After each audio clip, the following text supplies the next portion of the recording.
An attack on our tolerant and open society. That is how the Dutch Prime Minister describes today's attack in the Netherlands. We now know 3 people are dead after a gunman opened fire on a tram. 9 were wounded seriously. Police have just released this image of the suspect. It's a 37-year-old Turkish man. He is still on the loose. Authorities are still looking at whether this was a terror attack. Here is the Prime Minister. Een daad van terreur. This was an act of terror.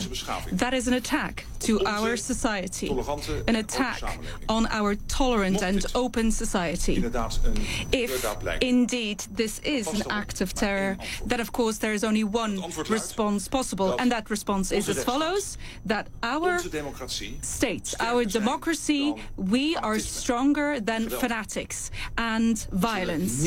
We will not stop to fight intolerance, never. An intense manhunt is underway, and it is focused on the town of Utrecht, very close to where the attack was carried out. CNN's Richard Quest is there with the very latest. Richard. Becky, I can do no better, perhaps, than just to stand out the way, and you can see the scene of the crime. The forensic police officers you can see moving inside, just behind the blue shields, which were put up by the fire brigade a short while ago, we believe, to protect the privacy of the bodies, the 3 bodies that are probably still in the tram. The forensic officers have been photographing not only inside the tram, but all the local vehicles as they determine what is relevant and what is involved and what is not. Over to the left of me, further down the road, by about half a kilometre away, that we believe is where the latest police operation is underway as the search for Tanin continues.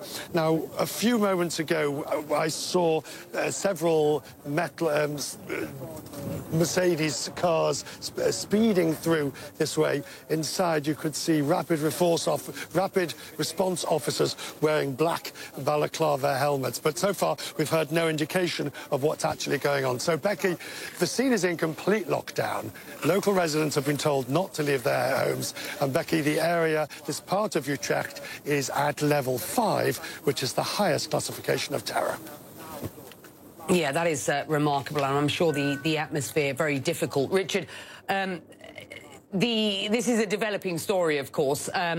What more, if anything, do we know about the man who has been named, clearly the suspect in this case? Right. Well, there are not much, although it's impressively the speed with which the Dutch authorities put the picture out.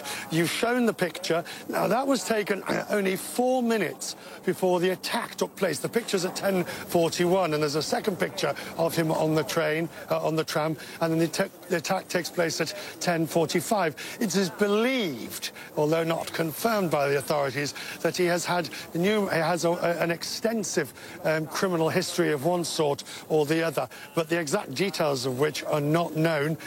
Within the local community, he was described as a difficult person, but nobody believed it was had terror activities. But at this stage, of course, that is just pure speculation. We're getting the drips and drabs of the information over who he was, where he lived, and what he was involved in.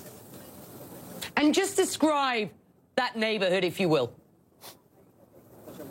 I will, absolutely. I'll get out the way and we can actually show you the neighbourhood. The neighbourhood, I mean, it's you know, Utrecht is a university town. We've got a beautiful downtown with canals and things, but this particular area is primarily either light industry or residential. There is, you know, not wishing to be disrespectful to the residents, there doesn't seem to be much remarkable about this part of town. It's about 40 minutes drive or so from Amsterdam. It took me about 40 minutes. At the moment, the police have widened the cordon of this particular area. So even if you're coming off the interstate from Amsterdam, it's impossible to get to this part. And our producer, who came up from Brussels via Rotterdam on the train, was telling us that the station here in Utrecht is under much heavier police guard, which of course is to be expected.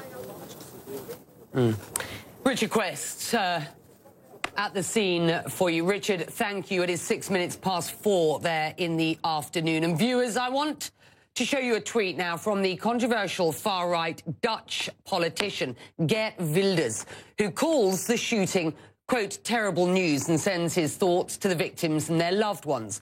Wilders also says, rightly, the campaign has been stopped under these circumstances. Now, he is referring to provincial elections on Wednesday that will decide who's in the upper house of Parliament. Wilders, as we know, has built his reputation and his following around anti-Islamic sentiment. Among his outrageous statements, he's called for a ban on all Muslim immigrants to the Netherlands and says the Muslims are there, those who are there should leave.